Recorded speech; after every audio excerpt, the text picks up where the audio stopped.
আজকে কলিকাতা এয়ারপোর্টের মসজিদে নামাজ বন্ধ। যাও না, কোন মায়ের বেটা আছো খোলো। সেদিন যেমন চুচুড়াতে মসজিদে তালা মেরা দিয়েছিল বিগত সরকার, মাদ্রাসা বন্ধ করে দিয়েছিল বিগত সরকার। অনেক আন্দোলন হয়েছে, অনেক কিছু হয়েছে, কেউ খুলতে পারেনি। ওয়াম্মা বিনিআমাতি রাব্বিকা ফাহাদ্দিস।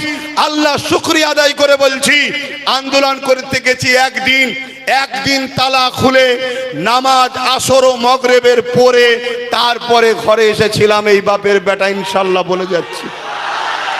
কিন্তু সেদিন আমি বলেছিলাম, আজ থেকে 6 বছর 7.5 বছর আগের কথা, কি আর একটু বেশি, 8 বছর আগে, সেই দিন থেকে আমি বলেছিলাম যে দেখো, রাজনীতি করা আব্বাস সিদ্দিকীর কোনো শখ নেই, পেশা নেই, আর কিছু অভাবও আমার নেই, কিন্তু মসজিদকে তালা মারছে কে? সরকার। মসজিদে নামাজ বন্ধ করছে কে? সরকার। তো সরকার তো আর আমার ফতোয়া বুঝবে না। সরকারকে তো আর যদি বলি তোর মাথায় ফুদে মাথা ফেটিয়ে ফেলবো, ওটাও তো বুঝবে না। সরকার বোঝে আইনের ভাষা, সরকার বোঝে পাওয়ারের ভাষা। সেই দিন থেকে আমি বলেছিলাম যে আগামী দিন মসজিদ বানাচ্ছ, মাদ্রাসা বানাচ্ছ, কবরস্থান নিরাপদে রাখতে যদি চাও, রাত পাওয়ার দরকার আছে।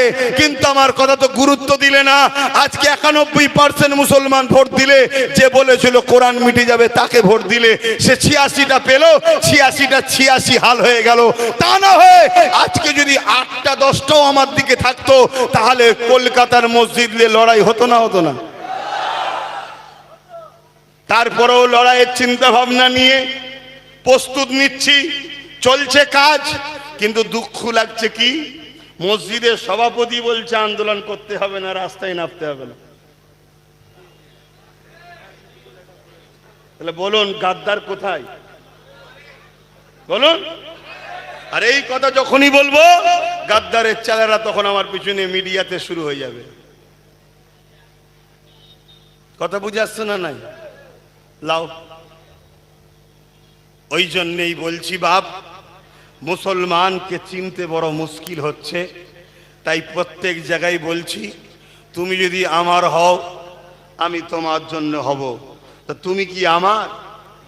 যদি আমার হও, তার দলিল কি আছে? তার প্রমাণ কি আছে? আজকে এয়ারপোর্ট মসজিদের জায়গায় হয়েছে। মসজিদের এয়ারপোর্টের জায়গায় মসজিদ হয়নি, মসজিদের জায়গায় এয়ারপোর্ট হয়েছে। ঠিক আছে, রানওয়ে বাড়ানো দরকার, হ্যান দরকার, তান দরকার। অবশ্যই দেশের উন্নতির পক্ষে আমরা, ঠিকই তো নাকি? দেশের কোনো ক্ষতি হবে এটা নয়। কিন্তু দুনিয়ায় তো আরো জায়গা আছে, শুধু মুসলমানদের মসজিদটাই নজর পড়ছে কেন? অনেক রাস্তার উপরে তো অনেকের অনেক কিছু আছে, সেগুলো নজরে পড়ে না তো। রাস্তার বীজখানে আছে, পুরো বীজখানে, কই নজরে পড়ে না তো। শুধু আমাদের টার্গেট কেন? একটাই কারণ, জানে এ জাতির হয়ে লড়াই করার কেউ নাই। এ জাতির যারা নেতৃত্ব দিচ্ছে, তাদের বেশিরভাগটাই তো জালিমরা জানে আমাদেরই। তাই তো আজকে যা খুশি করছে। এখনো সময় আছে, সংগঠিত হও, ঐক্যবদ্ধ হও, একতা হও। কারোর উপরে জুলুম করার জন্য নয়, কারো বিরোধী করার জন্য নয়।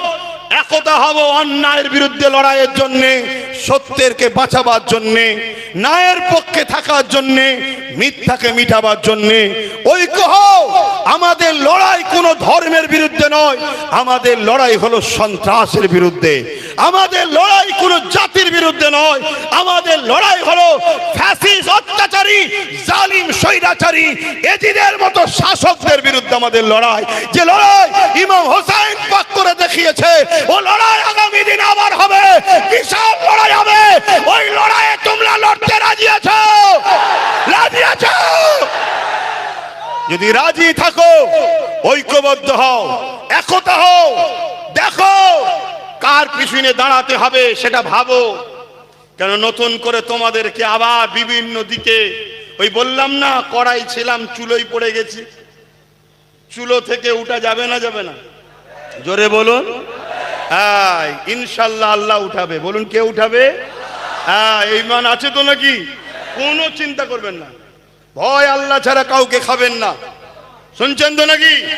আমরা ডোনাল্ড ট্রাম্পকে ভয় করি না, আর ডোনাল্ড ট্রাম্পের খাস চালা মোদিকেও ভয় করি না। মোদি হচ্ছে ডোনাল্ড ট্রাম্পের খাস চালা, শুনছেন তো নাকি? ডোনাল্ড ট্রাম্প এনারা আব্বাজান আব্বাজান করে, শুনছেন তো? ভয় করি না। আর আমার বাংলার যিনি বসেছেন শুভেন্দু অধিকারী, তাকেও ভয়। জোরে বলুন। ভালোভাবে ন্যায়ের পক্ষে মানবতার সাথে থাকবে। রাজ্যের সিএম হয়েছে, তার জায়গায় সে, আমার জায়গায় আমি, সম্মানের জায়গায় সম্মান থাকবে। কিন্তু তুমি যদি মনে করো পাওয়ারের আসনে বসে যা খুশি করে নেব, অত সহজ নয়। খোদার মা দুনিয়ার বাদ। কথা বুঝে আসছে তো ভাইরা আমার? তাই আপনাদেরকে বলবো, আল্লাহ ছাড়া কাউকে ভয়, আল্লাহ ছাড়া কাউকে ভয়।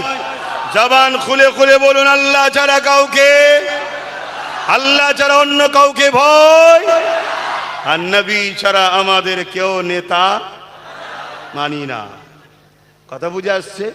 ভালো মুখ্যমন্ত্রী ভালো বলবো, ভালো প্রধানমন্ত্রী ভালো বলবো, খারাপ মুখ্যমন্ত্রী খারাপ বলবো, খারাপ প্রধানমন্ত্রী খারাপ বলবো, ভালো লোক ভালো বলবো, খারাপ লোক খারাপ বলবো, ভালো মুসলমান ভালো মুসলমান, ভালো অমুসলিম ভালো মুসলিম।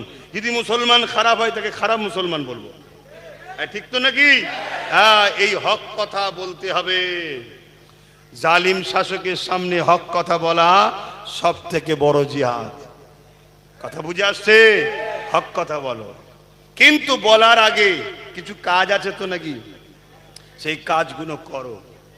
তাই তোমাদেরকে ডাকছি, প্রত্যেকটা গ্রামে নাম ফোন নাম্বার লেখো, কারা আছো আমার সাথে জমা দাও। দিন যখন হবে একটা একটা গ্রাম ধরে ধরে ডাকবো, তোমাদের সঙ্গে বসবো, কিছু প্ল্যান পরিকল্পনা বলবো, কিছু আলোচনা প্রেম ভালোবাসার কথা বলবো। বড় মাঠে খেলার আগে ঘরের মাঠে প্র্যাকটিস করতে হয়, জানেন না? আর তুমি যদি মনে করো যে না, তাহলে আমার সমস্যা নেই। কেন, আমি গত 8-10 বছরে সব বলে দিয়েছি। আমি এমনও বলেছি, একদিন মসজিদে যাবেন, দেখবেন AK-47 দাঁড়িয়ে আছে। যখন এয়ারপোর্টে মসজিদে ঢুকছে,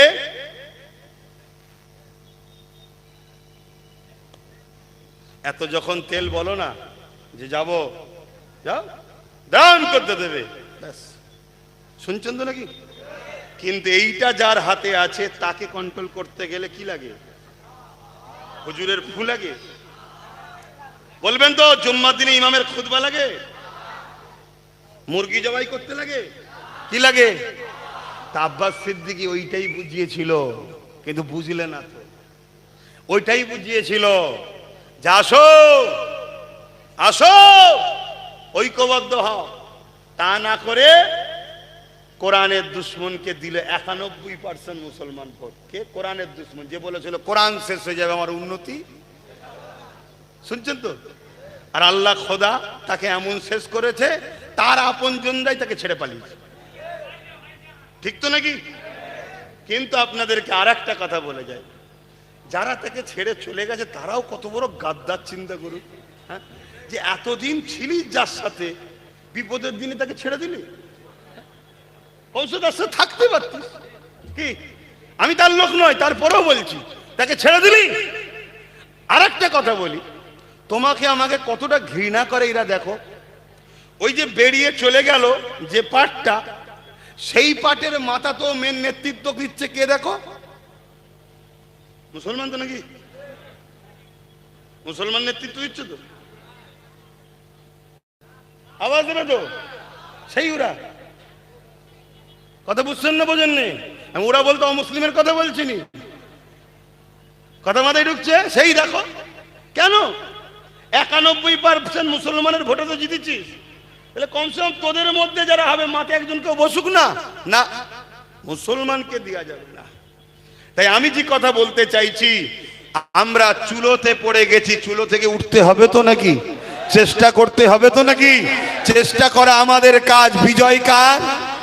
সাহায্য করবেন কে? নিশ্চিন্তায় থাকুন, আল্লাহ সাহায্য আসবে। জোরে বলুন ইনশাআল্লাহ। কিন্তু আমার বক্তব্য যেটা, চুলো থেকে তোলার তো চেষ্টা করছি, কিন্তু চুলো থেকে উঠে আবার কড়াই পড়ে যাবেন না তো? কেন, আরো অনেকে কড়ালে ঘুরছে, শুধু তোমাকে আমাকে ফেলবে বলে। মুসলমানকে শুনছেন না? কড়ালে ঘুরছে, আয় আমার দিকে আয়, আমার দিকে আয়, আমার দিকে আয়। কেন রে বাবা? তোর করাতে তো 28 বছর ছিলাম, তোর করাতে তো 34 বছর ছিলাম, তোর করাতে 15 বছর ছিলাম, আবার তোর করাই যাবো কেন? এখন কোন কড়াতে আর নয়, নিজেদের পায়ে দাঁড়াতে হবে। রাজি আছেন?